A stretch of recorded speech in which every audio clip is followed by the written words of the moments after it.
दोनों बॉडीज़ खुद ही सक्षम हैं और भारत सरकार से सीधे टच में हैं।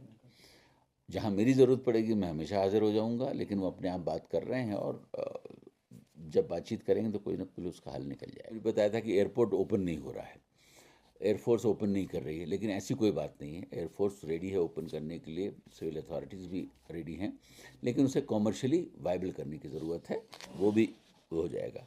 चाहूँगा कि अगर किसी भी अफसर की कंप्लेंट अगर आती है करप्शन को लेकर, उसकी जांच होगी और उसमें पाया गया कि वो करप्शन में इन्वॉल्व है तो सख्त से सख्त कार्यवाही होगी। इसमें भी मेरा ज़ीरो टॉलरेंस है।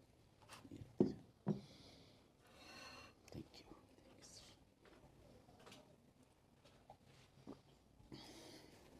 मुझे बताने में बड़ी खुशी है कि मेरे लगभग 4 दिन का ये जो विज़िट कारगिल का हुआ, बहुत ही कामयाब विज़िट मैं कहूँगा।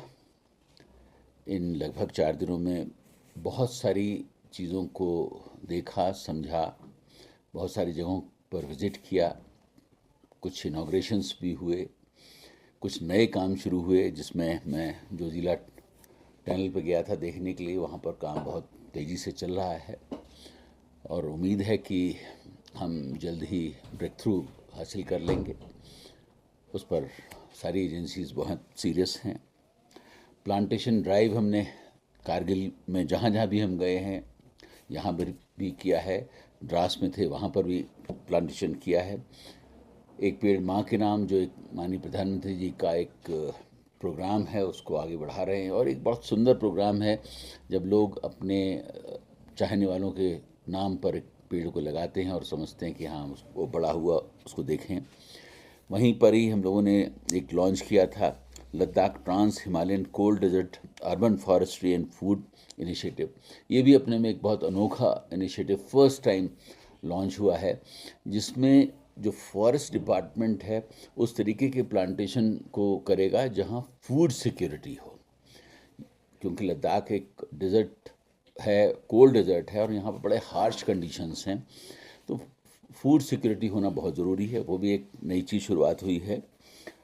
शायद लद्दाख में मैं समझता हूँ पहली दफ़ा ऐसा हुआ है कि अपॉइंटमेंट लेटर्स जो हैं लोगों को डिस्ट्रीब्यूट किए गए हैं। आज 200 लोगों को जो है गवर्नमेंट के अपॉइंटमेंट लेटर्स दिए गए, जो अपने में एक ऐतिहासिक कदम था। करीब 150 लोगों को और दिए जाएंगे, उनका भी प्रोसेसेस चल रहे हैं। मैंने कई बार इस बात को कहा है कि लद्दाख में जितनी भी गवर्नमेंट वैकेंसीज़ हैं उनको एक टाइम बाउंड तरीके से जो है फिलअप करने का काम शुरू हो चुका है ऑलरेडी। और पुलिस हो, चाहे सिविल एडमिनिस्ट्रेशन हो, या कोई और भी हेल्थ डिपार्टमेंट, कोई भी डिपार्टमेंट हो, सबकी। और 30 तारीख तक जितनी भी डीपीसीज होनी हैं वो भी कंप्लीट हो जाएंगी और उसके बाद जिनके प्रमोशन होने हो जाएंगे और जो वैकेंसीज़ होंगी उनको अपॉइंट करने का भी काम शुरू किया जाएगा, तो वो भी बहुत तेज़ी से चल रहा है। मुझे बड़ी खुशी है कि मेरी जो है बहुत बार मुलाकात जो है यहाँ सीसी कारगिल से हुई, मेंबर ऑफ पार्लियामेंट हैं उनसे हुई। मुझे कहने में ज़रा सा भी गुरेज नहीं है कि वो हमारे साथ हर प्रोग्राम में ही ऑलमोस्ट शामिल थे, जो अपने में ये बताता है कि हम लोग सब मिलजुल के जो है कितनी तेज़ी से सारे काम को कर सकते हैं। रिलीजियस लीडर से भी मेरी यहाँ पर कई लोगों से मुलाकात हुई, जिसमें जमात उलमा इन साहब के जो हैं उनसे मुलाकात हुई। शबीर नाम शेख नज़ीर साहब से भी मुलाकात थी। उन्होंने बहुत बड़ा प्रोग्राम भी किया था वहाँ पर, और जिसमें काफ़ी लोग मौजूद थे और वो प्रोग्राम भी बड़ा सफल रहा। और मैंने वहाँ पर भी कहा था कि कोई ऐसी चीज़ नहीं, कोई ऐसा मसला नहीं है जिसको हल नहीं किया जा सकता। सिर्फ जो है एक डायलॉग ही जो है सबसे खूबसूरत चीज़ है। और मुझे खुशी है कहने में भी कि इन 4 दिनों के मेरे विज़िट में सब लोग मिले, सबसे मुलाकातें हुई, सबसे बहुत डिटेल्ड हर विषय पर चर्चा हुई। पब्लिक के लोगों से भी बहुत मुलाकात हुई, बहुत सारे लोग जो हैं मिलने के लिए आए, डेलीगेशन में भी आए, सबसे मुलाकात हुई है। जिन्होंने भी अपनी अपनी जो एक जेन्युइन डिमांड रखी जो हो सकती है, उसको कहा है कि हम ज़रूर करेंगे। बहुत सारी ऐसी चीज़ें होती हैं जिसमें समय लगता है, या कुछ डिमांड कभी कभी ऐसी होती हैं जो संभव नहीं है, उनको मना भी किया गया कि वो संभव नहीं है। तो उस तरीके का भी काम बहुत हुआ। कारगिल की मैंने मार्केट का विज़िट किया और देखा कि मार्केट की हालत बहुत ख़राब है। ट्रेडर्स जो हैं वो बहुत खुश नहीं हैं। पार्किंग का एक बहुत बड़ा इशू है, उसके लिए भी इंस्ट्रक्शंस दिए हैं मैंने कि उसका जल्दी से जल्दी मल्टी पार्किंग जो है, लेवल पार्किंग को बनाया जाए। और जो ओवरहेड केबल्स थे वो किसी भी मार्केट की या किसी भी सिटी की शक्ल को बिगाड़ देते हैं। तो उसके लिए भी मैंने कहा है डीसी साहब से कि एक पूरा फुल प्रूफ प्लान बनाएं, जिससे कि वो केबल जो है अंडरग्राउंड कर दी जाए, और उसके साथ साथ और जो सर्विसेज हैं वो भी एक साथ हो जाएं। वो काम भी जल्दी ही शुरू होगा, इसके एस्टिमेट्स वगैरह बनेंगे। एक चीज़ जो मैंने यहाँ पर देखी और जिसके लिए मैं बहुत चिंतित हूँ कि ये जो रिवर जा रही है, जिसे यहाँ लोग दरिया कहते हैं, यहाँ पर जो उस तरफ लोग रह रहे हैं या इस तरफ लोग रह रहे हैं, वो डायरेक्ट उनका जो भी गंदा पानी है वो सीधा जो है पाइप लगाकर उसमें डाल रहे हैं। मैंने ये सी साहब से भी कहा था, मेंबर ऑफ पार्लियामेंट है, उनसे भी बात कही थी कि ये अच्छी बात नहीं है और आने वाले समय में हम इस दरिया को नाले में कन्वर्ट कर देंगे अगर आज इसको रोका नहीं गया। सरकार हर काम करेगी। मैंने उनको सजेशन दिए हैं कि हम DSTPs लगा सकते हैं, STP लगा सकते हैं। छोटे छोटे आजकल टेक्नोलॉजी इतनी अच्छी हो गई है कि एक वॉशिंग मशीन के साइज़ के जो है DSTPs लगते हैं जो 50,000 लीटर पर डे क्लीन कर देते हैं पूरे वाटर को। हमने दिल्ली में बहुत सारे लगवाए हैं, इसलिए मैं अपने अनुभव से ये बात को कह रहा हूँ। उसको देखने के लिए मैंने हमारे जो लेह में सीनियर ऑफिसर्स थे उनको वहाँ भेजा भी दिल्ली। वो सब देख के भी आए हैं कि किस तरीके की टेक्नोलॉजी वहाँ पर मौजूद है और कैसे हम यहाँ पर भी कर सकते हैं। ये एक चिंता का विषय है, इसको हमें जो है। फिर मैंने ये भी देखा कि यहाँ कार जो हैं वो भी इसी पानी में धुल रही हैं, लोग कपड़े भी अपने इसी के अंदर धो रहे हैं। तो मेरा अपना कहना है कि अगर इसे हमने कंट्रोल नहीं किया तो फिर बहुत मुश्किल हो जाएगा रिवर्स करने का।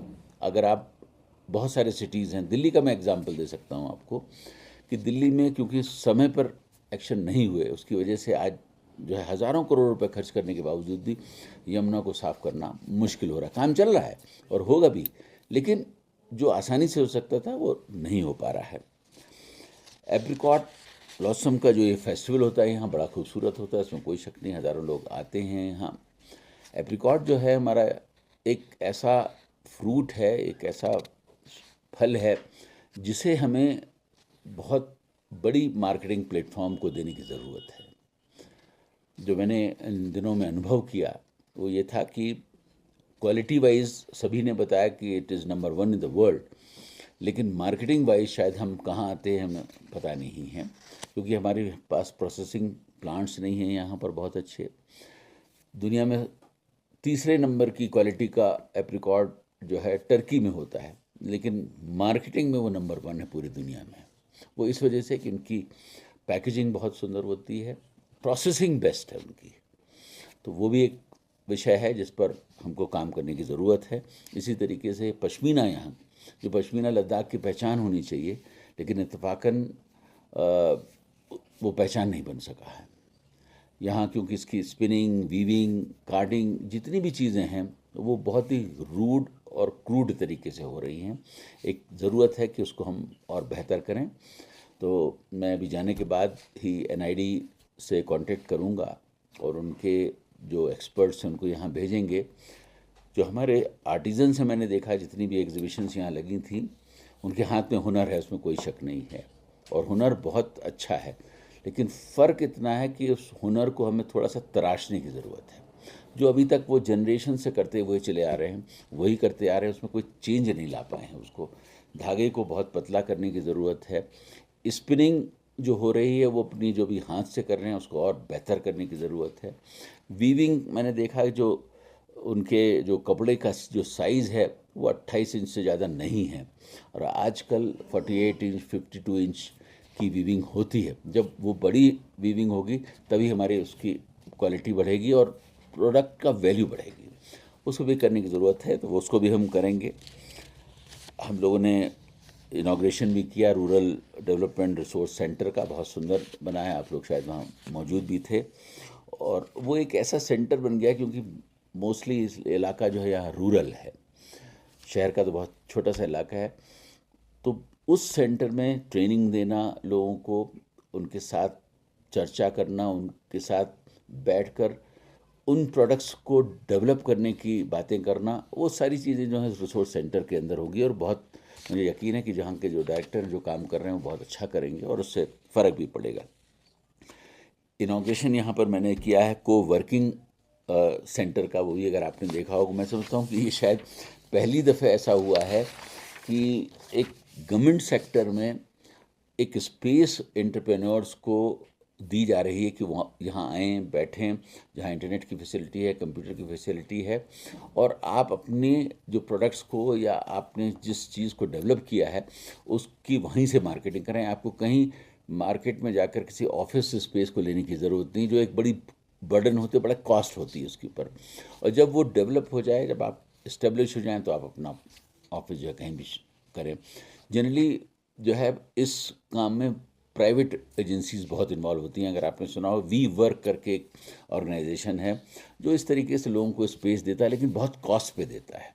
कि जिनके पास ऑफिस स्पेस नहीं है वो वी वर्क में आए, उन्होंने एक रूम ले लिया, 1 दिन के ले सकते हैं, 2 महीने के ले सकते हैं, 6 महीने के लिए ले सकते हैं, लेकिन उसकी बहुत कॉस्ट होती है। यहाँ जो हम लोग प्रोवाइड कर रहे हैं ये बहुत अच्छी फैसिलिटी है। यहाँ एट ज़ीरो कॉस्ट है, इनफैक्ट जो इंटरनेट की कॉस्ट है या 100-200 रुपये उसकी चार्जेस होंगे। तो ये एक बहुत अच्छी शुरुआत हुई यहाँ पर, और इस फैसिलिटी का ज़्यादा से ज़्यादा लोगों को फ़ायदा उठाना चाहिए, यहाँ के जो बच्चे हैं, जिससे कि जो है यहाँ बैठकर वो अपने प्रोडक्ट को इस्टेब्लिश कर सकें। आज ही मैंने जो है लेट कुमार अली अखून साहब के नाम पर हॉस्पिटल का इनाग्रेशन किया है, जो गवर्नमेंट हॉस्पिटल है। सो कोई शक नहीं कि उन्होंने यहाँ पर बहुत बड़ा सोशल वर्क किया है और बहुत बड़ा नाम है उनका। और ऐसे व्यक्ति के नाम एक गवर्नमेंट हॉस्पिटल होना एक अच्छी बात है, इसमें कहीं कोई बुराई नहीं है। ये प्रपोज़ल जब मेरे पास आया था तो मैंने तुरंत ही इसको अप्रूव किया कि बहुत अच्छा है कि इससे लोगों को और बढ़ावा मिलता है अच्छे काम करने के लिए। तो ये भी एक अच्छी शुरुआत हुई है यहाँ पर। अभी मैंने कारगिल एयरपोर्ट का भी इंस्पेक्शन किया, क्योंकि बहुत बड़ी डिमांड है और बहुत बार लोगों ने मुझसे कहा कि भाई कारगिल एयरपोर्ट को शुरू करना चाहिए, शुरू करना चाहिए, शुरू करना चाहिए। मैंने भी इसके लिए लास्ट वीक बहुत डिटेल्ड मीटिंग ली थी, जिसमें एयरफोर्स के और सभी लोग मौजूद थे। और उस वक्त मुझे बताया गया था कि रनवे छोटा है, रनवे चिप हो गया है, चौड़ाई भी कम है उसकी, डिफ़िकल्ट है, लेकिन एयरफोर्स के एयरक्राफ्ट तो आते हैं वहाँ पर। आज मैंने जानबूझ के विज़िट किया, वहाँ देखा उसको, तो उसमें कोई शक नहीं है कि अभी यहाँ पर बड़े एयरक्राफ्ट लाने की कोई गुंजाइश नहीं है। और लोगों को इस बात की गलतफहमी थी कि नहीं, हम लाया जा सकता है, क्योंकि रनवे सिर्फ 6000 फीट की है, और मैक्सिमम अगर उसको बढ़ाया जा सकता है तो 3000 फीट और बढ़ाया जा सकता है, इससे ज़्यादा नहीं बढ़ सकती है। लेकिन जो लैंडिंग के समय पर उसको टर्न लेकर आना है वो भी बहुत डिफ़िकल्ट है बड़े एयरक्राफ्ट के लिए। और उसके साथ साथ जब वो टेक ऑफ करेगा उस वक्त भी जो है पहाड़ बिल्कुल सामने ही है, तो वो भी एक चीज़ है, उसको भी ध्यान में रखने की ज़रूरत है। एक साइड से ही जो है वो लैंडिंग और टेक ऑफ हो सकता है, वो भी ध्यान में रखने की बात है जो अभी मुझे बताया गया है। दूसरा, रनवे चिप हो गई है, काफ़ी पुरानी है, तो उसमें काफ़ी काम करने की ज़रूरत है। तो एक चीज़ जो इसमें निकल कर आई वो ये थी कि इसमें जो छोटे एयरक्राफ्ट होते हैं ATR, जो 19 सीटर्स होते हैं, 26 सीटर्स होते हैं, उनको लाया जा सकता है। उसको भी इमीडिएटली लाना संभव नहीं है जब तक कि रनवे की रिसर्फेसिंग एक बार ना हो जाए। उसके बाद उनको लाया जा सकता है, और फिर अगर वो कमर्शियली वायबल हो जाता है, कोई भी प्राइवेट कंपनी जो है वो तब तक इन्वेस्टमेंट नहीं करेगी जब तक कि वो चीज़ कमर्शियली वायबल ना हो। तो फिर कितने लोग यहाँ आना पसंद करते हैं, किस तरीके से उसका ट्रैफिक बढ़ता है, उसके बाद जो है उसको आगे बढ़ाया जा सकता है। तो अभी हम इन लाइंस पे ही काम करेंगे, क्योंकि अभी तक जो मुझे बताया था कि एयरपोर्ट ओपन नहीं हो रहा है, एयरफोर्स ओपन नहीं कर रही है, लेकिन ऐसी कोई बात नहीं है। एयरफोर्स रेडी है ओपन करने के लिए, सिविल अथॉरिटीज़ भी रेडी हैं, लेकिन उसे कॉमर्शियली वायबल करने की ज़रूरत है, वो भी हो जाएगा। कारगिल का जो वॉर मेमोरियल है, मैंने जो द्रास में विज़िट किया, वो वास्तव में आर्मी ने बहुत सुंदर बनाया है, और वहाँ जाने के बाद ये फील होता है कि हमारे यहाँ के लोगों ने 1999 की लड़ाई में कितनी कुर्बानियाँ दी हैं। सभी के नाम वहाँ पर लिखे हुए हैं। मुझे ब्रीफिंग में ये भी बताया गया कि किस तरीके से यहाँ के लोकल लोग जो थे वो जिसकी जो हैसियत थी उस लिहाज से आर्मी का साथ दे रहा था, और उसी वजह से हम उस जंग को जीत सके। तो ये भी एक बहुत ही दिल को छूने वाली बात थी। जहाँ तक ये मेरा कारगिल का विजिट था, तो मैंने आपको बहुत ब्रीफली सारी चीज़ें बता दी हूँ। जनरली तो आप लोग हर जगह पर मौजूद थे ही। पिछले एक महीने में जो कुछ अभी शुरुआत हुई है उसकी बात भी ज़रूर मैं आपसे बता देना चाहूँगा कि मैंने एक प्रोजेक्ट हिम सरोवर लॉन्च किया है, जिसके तहत अभी 50 गांव में तालाब बनाने का काम शुरू हो गया है। 9 तारीख को शुरू किया था या 10 तारीख को, ऐसी कुछ किया था। इसमें 50 गांवों को सिलेक्ट किया गया है और वहाँ पर जो है तालाब बनाए जा रहे हैं। इसमें आर्मी, आईटीबीपी, सिविल एडमिनिस्ट्रेशन सारे मिल के ही लोग काम कर रहे हैं। पॉन्ड का साइज़ भी डिसाइड कर दिया गया है, 40 बाई 30 मीटर का, और 2 मीटर उसकी डेप्थ होगी। ये जो पानी ग्लेशियर का बह के निकल जाता है उसको उसमें स्टोर करने का प्रोविज़न होगा, और उसके साथ साथ अगर वहाँ से कहीं कोई नदी निकल रही है तो उसको भी वहाँ से पानी लिफ्ट करके उसमें लाने की बात होगी। इसका मकसद ये है कि जो गांव में पानी की जो कमी है उसको दूर करना। फर्स्ट फेज़ में 50 गांव लिए हैं, सेकंड फेज़ में फिर 50 गांव लेंगे। टोटल 198 पंचायत हैं यहाँ, तो लगभग नेक्स्ट ईयर जो है पूरे के पूरे गांव में ये बन जाएंगे। इससे जो एक पानी की जो मुश्किलात हैं उसमें जो है काफ़ी सहूलियत मिलेगी, मेरा ऐसा अपना मानना है। फिर जब कोई भी काम शुरुआत होती है उसमें कुछ डिफ़िकल्टीज़ आती हैं, कहीं कोई वायबल नहीं होता है, उसको भी देखा जाएगा और उसको कैसे चेंजेस किए जा सकते हैं करें। ये जो प्रोग्राम शुरू किया है गांव वालों से, लोकल लीडर्स से के कंसल्टेशन से शुरू किया। मैं शुरू से इस बात को कह रहा हूँ कि जब तक कंसल्टेशन से काम नहीं करते हैं तो सफलता नहीं मिलती है। तो जिन गांव के लोगों ने या वहाँ के नंबरदारों ने जो बताया कि यहाँ आप तालाब की ज़रूरत है, तो वहीं बनाया जा रहा है और उसी तरीके से आगे काम चल रहा है। इंडस रिवर जो है ग्रीन कॉरिडोर प्रोजेक्ट को भी हम लॉन्च कर रहे हैं बहुत जल्दी ही। उस पर रिवर बैंक बनाने का प्लान है, वो भी शायद 19 तारीख की डेट शायद फिक्स हुई है उसको लॉन्च करने के लिए। एक काम जो और हो गया है कि एक्सपायर्ड लीज जो थी, लीज डीड्स, यहाँ पर बहुत लोगों को तकलीफें थी इस बात की, उसको भी सॉल्व करने के ऑर्डर्स कर दिए गए हैं और 15 तारीख से कैंप लग रहा है, और जितनी भी लीज डीड एक्सपायर हो गई हैं उनको एक्सटेंड कर दिया जाएगा। लीज डीड का एक्सटेंड होना इस वजह से बहुत ज़रूरी है कि जिसकी 20 साल 30 साल पहले लीज अगर एक्सपायर हो गई है तो वो व्यक्ति ना कभी बैंक से कोई लोन ले सकता है, ना अपने प्रॉपर्टी को कहीं मॉर्टगेज करके किसी और काम में ला सकता है। तो ये डिफ़िकल्टीज़ बहुत ज़्यादा थी, तो उसको भी सॉल्व करने का पूरा ऑर्डर हो चुके हैं। ये कल से कैंप लग रहा है और जितनी भी लीज डीड हैं, जो भी नॉमिनल उनके चार्जेस हैं वो पे करेंगे और वहीं के वहीं उनको जो है एक्सटेंशन दे दिया जाएगा। आधार का जो एक मसला बहुत पुराना यहाँ से चला आ रहा था, 2019 में जब ये बनी है कि तब से आधार कार्ड में जम्मू एंड कश्मीर ही दिखाया जा रहा था और लद्दाख नहीं होता था। वो मुझे बताया गया तो उसको भी फॉलोअप किया गया और वो भी जो है आधार ने उस फील्ड को चेंज कर दिया है और लद्दाख उसमें नाम आ गया है। अब आप अपना जो है डाउनलोड कर सकते हैं। अगर आपको कार्ड चाहिए तो शायद उनकी कोई फ़ीस होती है, वो पे करके आप प्लास्टिक का कार्ड भी ले सकते हैं। तो एक बहुत बड़ी चीज़ जो है ये सॉल्व हो गई है। उसका एक फ़ायदा और भी है, क्योंकि मेरे पास जब लोग बहुत सारे आए तो उन्होंने बताया कि जब हम कोई वीज़ा लेने के लिए जाते हैं तो उसमें जम्मू कश्मीर का नाम आ जाता है, तब वहाँ उनको भी थोड़ी सी तकलीफ़ होती है कि भाई जम्मू कश्मीर से हैं और आप बताते हैं हम लद्दाख के रहने वाले हैं। तो वो मसला भी उनका जो है इस लिहाज से हल हो जाएगा। जो हमारे बॉर्डर के गांव हैं उनके जो यूथ है नेचुरली बहुत टफ एरियाज़ है, वहाँ पर पढ़ाई करना, रहना अपने में एक चैलेंज है। कुछ लोग आए थे मेरे पास जिन्होंने कहा था कि एज रिलैक्सेशन होना चाहिए, जो जो सब इंस्पेक्टर वगैरह की जो पोस्ट हैं उसमें बहुत जेन्युइन डिमांड थी। वो भी रिलैक्सेशन कर दिया गया है। 5+2 यानी कि 7 ईयर्स का उनको जो है रिलैक्सेशन मिल जाएगा। नवतोड़ लैंड का एक बहुत बड़ा मसला है यहाँ पर, और जिसकी वजह से लोग बहुत परेशान रहते हैं। उसके लिए भी ऑर्डर्स हो गए हैं और शायद 1 महीने के अंदर वो ऑर्डर्स हो जाएंगे, जिससे कि जो जिसकी ज़मीन जिनको पुराने समय में अलॉट हुई है, तो उसके अगर उनके पास कुछ पेपर्स हैं वो दिखाकर उनके नाम कर दी जाएगी, जिससे कि वो जो इतने सालों से जो चली आ रही मुसीबत है वो भी दूर हो जाए। तो ये भी काम बहुत जल्दी हो जाएगा। लेह में मैंने देखा कि वहाँ रोड्स, मार्केट में सफाई मेंटेनेंस की बहुत कमी थी। वो प्रोग्राम भी बहुत जोर शोर से लागू हुआ है और चल भी रहा है। लेह की सड़कों पे प्लांटेशन भी चल रहा है, अगर आप लोगों ने कभी देखा हो।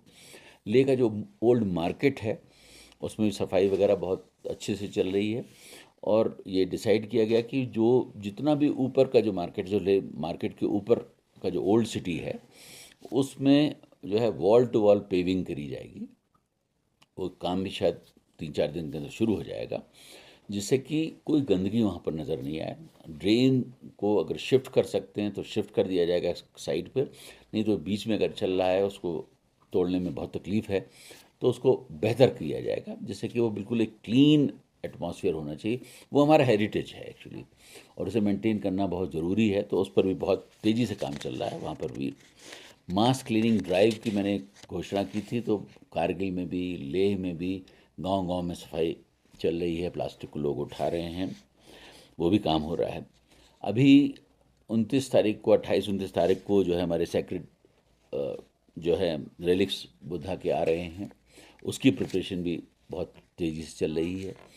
2 मीटिंग्स हो चुकी हैं मेरे लेवल पर। अभी एक नेक्स्ट मीटिंग 19 तारीख को फिर दोबारा होगी, जिसमें सारे स्टेक होल्डर्स इन्वॉल्व होंगे, क्योंकि ये एक बहुत बड़ी घटना है। और हमारी कोशिश होगी कि जो लोग यहाँ उस एक्सहिबिशन में पार्टिसिपेट करने के लिए बाहर से आएँ, वो एक अनुभव लेके जाएं कि लद्दाख में हमने जब एंट्री की तो वहाँ की बात ही अलग थी, और उससे फ़ायदा हमारा ये होगा कि हमारा टूरिज़्म भी बढ़ेगा।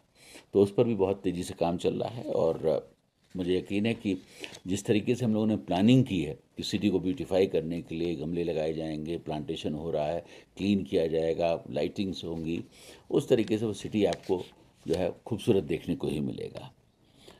टूरिज़्म पोर्टल यहाँ नहीं था कोई भी 2019 में, जबकि लद्दाख एक यूनियन टेरिटरी बनी है, उसको भी हम लोगों ने लॉन्च कर दिया है।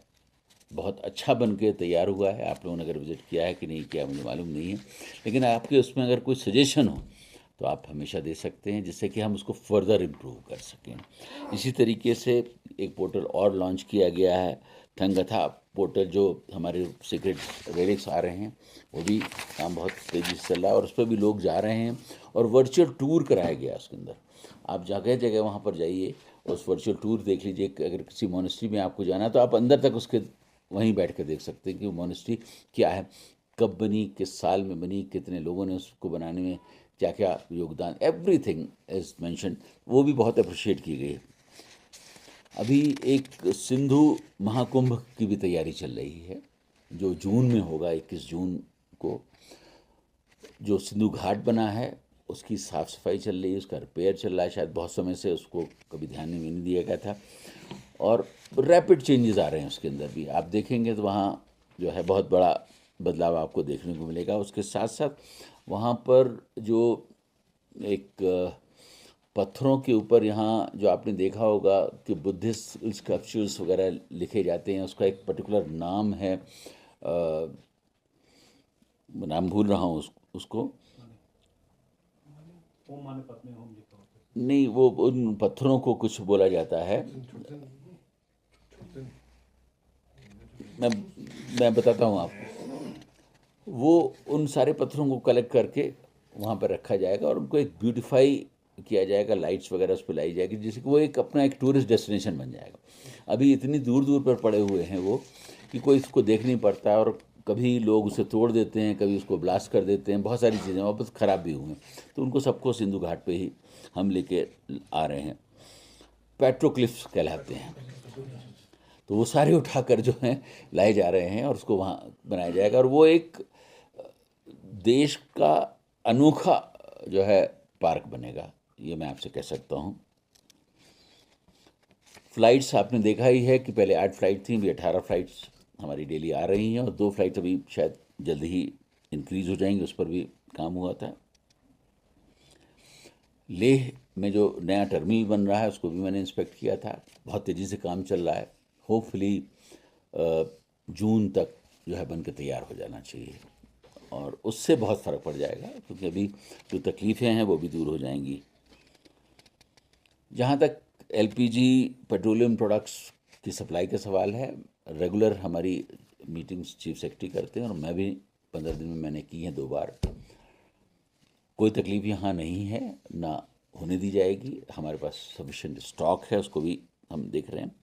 एक लद्दाख में नई शुरुआत हुई, ओल्ड एज होम बनाया गया है, बहुत ही सुंदर बनाया गया है, जिसमें लोग जो बुज़ुर्ग हैं, जिनके पास आगे पीछे कुछ नहीं, वो वहाँ रह सकते हैं, उनकी सेवा की जाएगी। सर्चुरेशन कैंप भी एक लेह के अंदर इनाग्रेट किया गया है, और लेह के अंदर एक नई शुरुआत की है कि एम्प्लॉयमेंट अपॉर्चुनिटीज़ को कैसे और क्रिएट किया जाए। उसकी वजह से उसमें हम जो है कल्टीवेशन ऑफ एग्जॉटिक फ्लावर्स, यहाँ इसका बहुत स्कोप है, क्योंकि ये मैंने पहले भी, जब मैं चेयरमैन खादी कमीशन था उस वक्त भी एक्सप्लोर किया था, लेकिन उस वक्त यहाँ नहीं कर पाए। लेकिन किसानों को उससे जो है बहुत फ़ायदा होगा, और वो जो फ्लावर्स आज दुनिया में, देश में बिकते हैं, उनकी कीमत बहुत ज़्यादा है, और अगर हम यहाँ बना उनको एग्रीकल्चर के तरीके से लाकर एम्पावर कर सकते हैं तो एक बहुत बड़ी शुरुआत होगी। तो उसकी मीटिंग भी जो है CSIR के साथ हो चुकी है।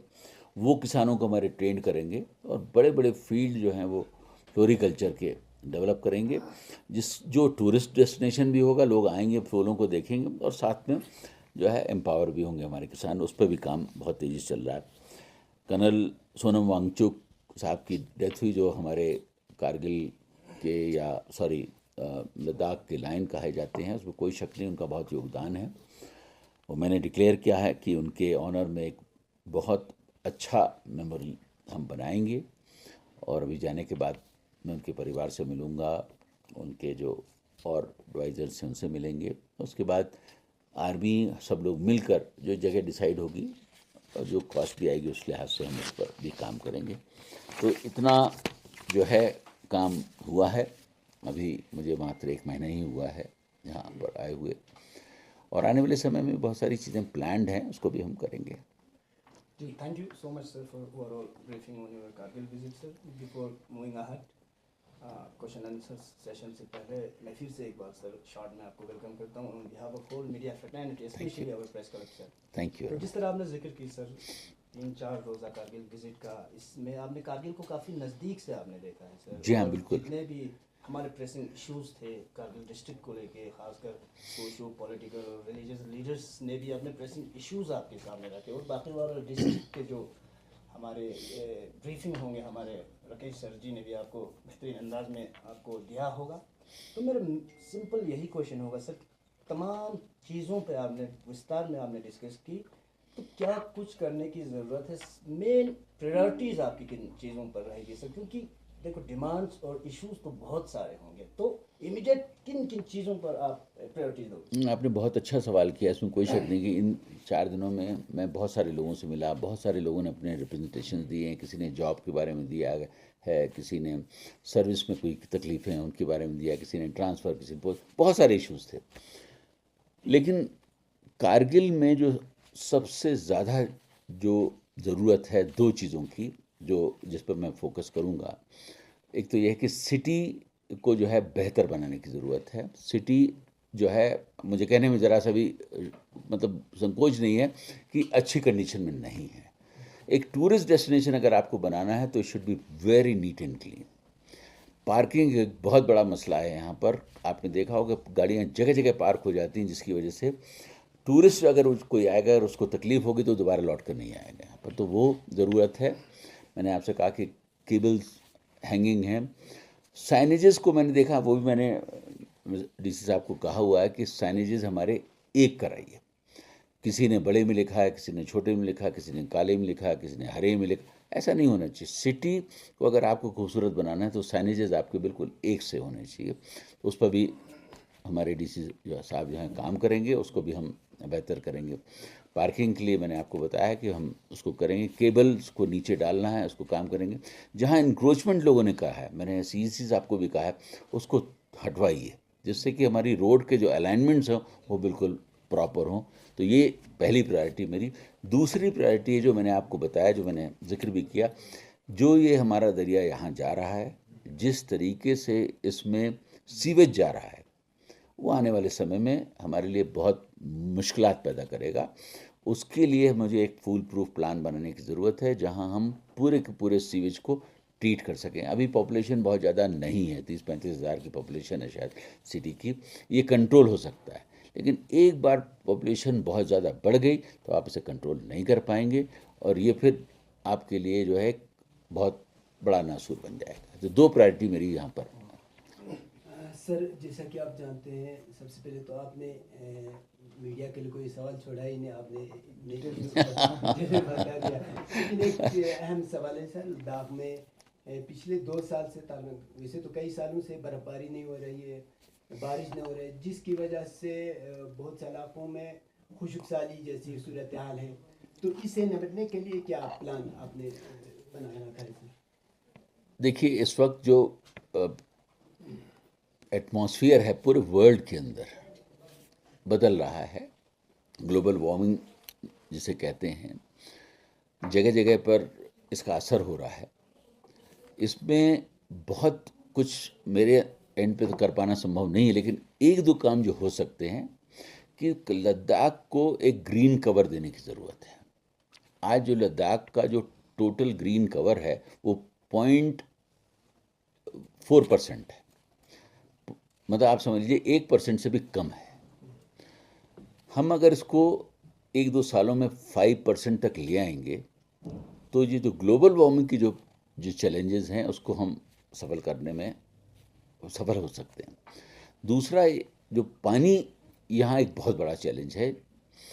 पानी अगर गांव-गांव में पहुँच जाता है तो ऑटोमेटिकली जो है वो ग्रीन कवर बढ़ना शुरू हो जाएगा। जो खेती लोग करना शुरू होंगे, उससे एम्पावर होना शुरू हो जाएंगे। तो ये दो चीज़ें भी ऐसी हैं जिस पर बहुत ध्यान देने की ज़रूरत है, और उस पर मैं ध्यान दे भी रहा हूँ। ग्रीन कवर दिलावा मांग रहा है सर लोगों का, पहले भी रहा है, अभी भी है सर। जैसे पासपोर्ट इशू को लेकर सर, कारगिल में अभी तक कोई पासपोर्ट ऑफिस नहीं खुला है सर। तो कभी यहाँ से लोग या लेह में या श्रीनगर जाना पड़ता है, तो काफ़ी सफ़र करते हैं सर लोग जाकर। तो उसके लिए कारगिल की डिमांड है कि यहीं पे एक पासपोर्ट ऑफिस। अच्छा, आपने ये डिमांड जो है मेरे पास पहली दफ़े आई है, अदरवाइज़ अभी तक किसी ने मुझे इसके बारे में बताया नहीं है, लेकिन ये बहुत जेन्युइन डिमांड है। और अब जब हमारा, क्योंकि लद्दाख जो है वो आधार में भी हम सेपरेट हो गए हैं, तो मेरे ख्याल से ये काम होना चाहिए। मैं नोट करें जरा इसको, मैं I will definitely take up this issue. Sir मेरा 2 प्रश्न रहेगा। सबसे पहला, आपने कमर अली आखून मेमोरियल हॉस्पिटल का इफ्तिताह किया है, तो वाकई में नो डाउट कारगिल में दिन ब दिन हेल्थ इंफ्रास्ट्रक्चर तो इम्प्रूव हो रहा है, लेकिन साथ में जिस तरह से हम देख रहे हैं, जब से यूटी बना पहले 300 बेडेड सेंक्शन, यानी सेंक्शन ऑर्डर पहले दिखा रहे थे, फिर इसके बाद 100 बेडेड हॉस्पिटल बना। अभी 200 बेडेड हॉस्पिटल का अप्रूवल नहीं मिला जहाँ तक हमारे सोर्स बोलते हैं। तो सर 200 बेडेड हॉस्पिटल जब तक अपग्रेड नहीं होंगे, यहाँ पे बहुत सारी हेल्थ जो है डॉक्टर्स और फैकल्टी की कमी, क्राइसिस रहेंगे, और दिन ब दिन यहाँ पे हेल्थ क्राइसिस बहुत ज़्यादा हो रहे हैं डॉक्टर की कमी की वजह से। तो इसको कैसे आप देखते हैं, और आने वाले दिनों में हेल्थ में किस तरह के इम्प्रूवमेंट आप लाने की कोशिश करेंगे? देखिए, मैं आपको बताऊँ, मेरी जो सोच है वो ये है कि हर चीज़ सरकार नहीं कर सकती। सरकार के अपने लिमिटेड रिसोर्सेज होते हैं। आपने जैसे कहा कि 300 बेड की बात थी, 200 हुआ, 200 100 ही चल रहा है। ज़रूरत है कि हम यहाँ इसको ओपन करें, जिससे कि प्राइवेट एजेंसीज़ यहाँ आएँ, बड़े अच्छे अपने हॉस्पिटल खोलें, वहाँ अगर सरकार उनको ज़मीन देती है तो हमारी उसमें कंडीशन हो कि 40% कम से कम वो जो गरीब हैं उनको फ्री ट्रीटमेंट दें, और 60% पे आप जो पेशेंट आए आप उससे चार्ज करिए। जब तक आप उसको ओपन नहीं करेंगे तब तक जो है ये संभव नहीं है कि हम मेडिकल फैसिलिटी को, यहाँ पर ऐसा नहीं है कि सब गरीबी लोग हैं, बहुत सारे ऐसे लोग हैं जो अफोर्ड कर सकते हैं, वो दिल्ली जाते होंगे, श्रीनगर जाते होंगे या कहीं और जाते होंगे, तो वो फैसिलिटी उनको यहीं मिलेगी। तो ये संभव है, तो इन लाइंस पे काम करने की ज़रूरत है। मैंने यहाँ के जो लोकल लीडर्स हैं उनसे भी बात कही है और उन्होंने भी बड़े खुले मन से ये बात को कहा है कि ओपन होना बहुत ज़रूरी है, तभी हम जो है बहुत सारी सर्विसेज को दे सकते हैं। लद्दाख क्योंकि एक बहुत डिफ़िकल्ट टेरेन है, तो यहाँ एक्सपर्ट्स की बहुत कमी है, हर फील्ड में एक्सपर्ट्स नहीं मिलते हैं। तो जब तक आप बाहर से लोगों को लेकर नहीं आएंगे तब तक वो फैसिलिटी आपको नहीं मिल सकेंगी। तो उस पर भी विचार करेंगे और हम सभी से मिलकर बातचीत कर कर जो जैसी सहमत होगी उस लिहाज से आगे बढ़ेंगे। और एक क्वेश्चन सर, इंजीनियरिंग कॉलेज और मेडिकल कॉलेज की डिमांड काफ़ी अरसे से रही है, तो इसमें आप क्या? यहाँ मुझे बताया गया है, मैं एक बार ज़रा लेह पहुँचने के बाद इसको देखूंगा कि क्यों जो है यहाँ पर नहीं हुई है, उसके बाद मैं इसका जवाब दूंगा। सर आज भी बहुत सारे दफातर में गजटेड अफसर की किल्लत है, मुश्किलात है, जिसकी वजह से आवाम को मुश्किलात का सामना करना पड़ रहा है। तो सर लद्दाख में पब्लिक सर्विस कमीशन के तहत कब तक रिक्रूटमेंट होंगे? देखिए, जो पब्लिक सर्विस कमीशन से अपॉइंटमेंट वाला जो सवाल है वो करीब 242 पोस्ट के लिए ऑलरेडी यूपीएससी को लिखा जा चुका है, जो उनके एंड पर पेंडिंग है। और शायद आपको बताया भी होगा कि एमपी साहब वो भी चेयरमैन से मिले थे, मैंने भी चेयरमैन साहब से बात की है। वो जो दो ये पोस्ट हैं उनको शायद 1-2 महीने के अंदर क्लियर हो जाना चाहिए। तो ये गसेट जितनी भी पोस्ट हैं, क्योंकि वो यूपीएससी से ही सेलेक्ट होकर आती है, तो उसको भी हम कोशिश कर रहे हैं कि जितनी जल्दी से जल्दी यहाँ पर अपॉइंट कर सकते हैं उसको करें। डिस्ट्रिक्ट कारगिल पर कोई general Ladakh general public safeguard कुछ डिमांड रहा है सर, जिस तरह आपको बखूबी इल्म है, तो इस लेफ्टिनेंट गवर्नर ऑफ लद्दाख किस तरह आप इस मुद्दे को देखते हैं? देखिए, यहाँ क्राइम जैसी तो कोई चीज़ है नहीं, तो जहाँ तक जनरल पब्लिक की सेफ्टी सिक्योरिटी का सवाल है उस पर तो कोई बहुत ज़्यादा जो है तवज्जो देने की ज़रूरत नहीं है। लेकिन हाँ, उसके साथ साथ ये देखा जाए कि जो टूरिस्ट यहाँ पर आए उसको कोई तकलीफ़ ना हो और एक टूरिस्ट फ्रेंडली जगह बने, इसमें लोकल पब्लिक, लोकल लीडर्स, उनका बहुत इम्पॉर्टेंट रोल होता है। वो करने की ज़रूरत है, जिससे कि मैं लेह में भी था, मुझे कई लोगों ने बताया कि हम आए और टैक्सी के चार्जेस मुझसे इतने ज़्यादा लिए गए कि जो कभी नहीं होना चाहिए थे, तो ये गलत है। तो टूरिस्ट फ्रेंडली अगर आपको स्टेट बनना है तो इन सारी चीज़ों पे बहुत ध्यान देने की ज़रूरत है, और उसमें सरकार कुछ नहीं कर सकती। सरकार का रोल बहुत लिमिटेड होता है, इसमें सारा रोल जो होता है पब्लिक का होता है, लोकल लोगों का होता है कि वो हम उसको कैसे जो है अपने स्टेट को प्रोजेक्ट करें। इस पे भी काम चल रहा है और मैं समझता हूँ कि लोग यहाँ के बहुत अच्छे हैं और उन्होंने उस बात को समझा भी है कि ये नहीं होना चाहिए, क्योंकि वो रोजी रोटी उनकी, अगर आप उनके साथ चीट करेंगे तो अल्टीमेटली वो जाने के बाद ये कहेगा कि भाई कभी दुनिया में कहीं भी चले जाना, लद्दाख मत जाना। तो ऐसी नौबत तो नहीं आनी चाहिए। तो उसके लिए हम सबको मिलने के काम करने की ज़रूरत है, और उसमें मैं कहूँगा मीडिया का रोल बहुत इम्पॉर्टेंट है। आप एक बहुत इम्पॉर्टेंट रोल उसमें अदा कर सकते हैं। सर एपेक्स बॉडी लेह और करगिल डेमोक्रेटिक अलायंस की तरफ से कुछ इश्यूज पे पिछले कई सालों से बात चल रहे हैं सरकार के साथ, तो इसको आगे बढ़ाने के लिए आप क्या इक़दाम करेंगे? मैं समझता हूँ वो दोनों बॉडीज़ खुद ही सक्षम हैं और भारत सरकार से सीधे टच में हैं। जहाँ मेरी ज़रूरत पड़ेगी मैं हमेशा हाजिर हो जाऊँगा, लेकिन वो अपने आप बात कर रहे हैं और जब बातचीत करेंगे तो कोई ना कोई उसका हल निकल जाएगा। सर साइबर क्राइम के साथ साथ ड्रग्स में इसका बड़ा इशू होते लद्दाख में भी आप इसका हो चुका है सर, तो इस पर क्या इक़दाम था? शायद आपको याद नहीं होगा, 15 दिन पहले ही मैंने एक बहुत सख्त ऑर्डर किया है कि ड्रग्स के लिए हमारा ज़ीरो टॉलरेंस है, और हम यहाँ ड्रग के कारोबारी, ड्रग को कंज्यूम करने वाले और ड्रग के जो सप्लायर हैं, उन तीनों के ऊपर जो है बहुत सख्ती से कदम उठाएंगे। ये हमने दिल्ली में भी किया था और यहाँ पर भी मैंने कहा है कि इसमें कोई टॉलरेंस नहीं होगी। जो भी हाथ में आ जाएगा उसके खिलाफ वो कार्रवाई होगी कि वो कभी ज़िंदगी में ड्रग का दोबारा काम नहीं करेगा। सर करप्शन और बेज़ाब्तियों को लेके क्या कहेंगे सर, दफातर में अगर ऐसा कोई मामला हो, खुदा न खास्ता? मैं नहीं समझता हूँ कि यहाँ पर करप्शन का कोई ऐसा बहुत मसला है, क्योंकि मैं देख रहा हूँ कि अभी जो आपके जितने भी प्रोग्राम्स मैंने अटेंड किए उसमें डिस्ट्रिक्ट एडमिनिस्ट्रेशन हो या हमारे और ऑफिसर्स हो, उनकी बहुत तारीफ़ की गई है कि जिन्होंने किस तरीके से बड़ी मेहनत से, बड़ी ईमानदारी से काम किया है। तो ऐसा मसला भी मेरे सामने कोई आया नहीं। सर लास्ट क्वेश्चन, टूरिज्म को लेके करगिल में किसको लेके? टूरिज्म को हाँ। लेके करगिल में क्या कुछ प्लानिंग चल रहा है सर? जिस तरह से पिछले साल सुरू वैली नेट जीरो टॉप 20 में आया था, इसके बाद यूटी एडमिनिस्ट्रेशन ने अपने कैलेंडर में भी ऐड किया था। इस बार क्या विजन रहेगा सर ओवरऑल करगिल के डेवलपमेंट को लेके टूरिज्म पॉइंट ऑफ व्यू से? देखिए, करगिल ही नहीं, पूरा लद्दाख जो है टूरिज्म का एक बहुत सुंदर डेस्टिनेशन है। मेरी जितनी समझ है वो मैंने जो 1 महीने में जो समझा, वो हम शायद इसके पोटेंशियल को 20% भी यूज़ नहीं कर पाए। अभी मैं जो ज़िला तक गया, बहुत खूबसूरत इलाका है।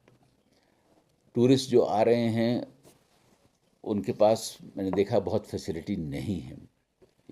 मेमोरियल जो था वहाँ पर भी मैंने देखा, कहीं भी लोग खड़े हुए हैं, छोटे से रेस्टोरेंट्स हैं, ढाबे जैसे हैं। तो टूरिस्ट डेस्टिनेशन बनाने के लिए आपको ये बेसिक चीज़ों को क्रिएट करना ज़रूरी है। ये मैंने ऑलरेडी प्लान करके रखा कि हमें कारगिल, उसके साथ साथ द्रास और जो ज़ोजिला है, इस पूरे इलाके को जो है टूरिस्ट फ्रेंडली बनाने की ज़रूरत है। और उसमें कुछ चीज़ें सैंक्शनड हैं, कुछ चीज़ें होना ज़रूरी है, क्योंकि स्कीइंग वगैरह के लिए या गंडोला के लिए ये सारी जगह बहुत बहुत ही मुनासिब हैं। तो हमारी कोशिश होगी कि हम अब प्लान एक एक चीज़ को प्लान करके उसको जितनी जल्दी से जल्दी बेहतर कर सकते हैं करें। बस लास्ट में आप एक मैसेज लेके प्रोग्राम को मैं कंटिन्यू करता हूँ, स्पेशली उन ड्रग मैनेज और करप्शन को लेके, और साथ साथ उत्तर लद्दाख के अवाम को आपकी तरफ से आखिरी मैसेज क्या होगा? वैसे तो मैंने सब कुछ बोल ही दिया है, और मैंने दोबारा इस बात को कहना चाहता हूँ कि जो लद्दाख में ड्रग्स के बिज़नेस में या ड्रग्स को कंज्यूम करने में पकड़े जाएंगे, उनके साथ बहुत सख्त कार्रवाई होगी। ये कार्रवाई इतनी सख्त होगी कि वो फिर दोबारा कभी जो है इस फील्ड में नहीं उतरेंगे। जहाँ तक करप्शन का सवाल है, मैंने पहले भी कहा कि मेरे पास अभी तक कहीं इस तरीके की कोई कंप्लेंट्स नहीं आई हैं, लेकिन ये भी मैं आपसे कहना चाहूँगा कि अगर किसी भी अफसर की कंप्लेंट अगर आती है करप्शन को लेकर, उसकी जांच होगी और उसमें पाया गया कि वो करप्शन में इन्वॉल्व है, तो सख्त से सख्त कार्रवाई होगी। इसमें भी मेरा ज़ीरो टॉलरेंस है। Rinchen Ladakh Express Lakhani Memang Sunla Join the channel pa subscribe bazat.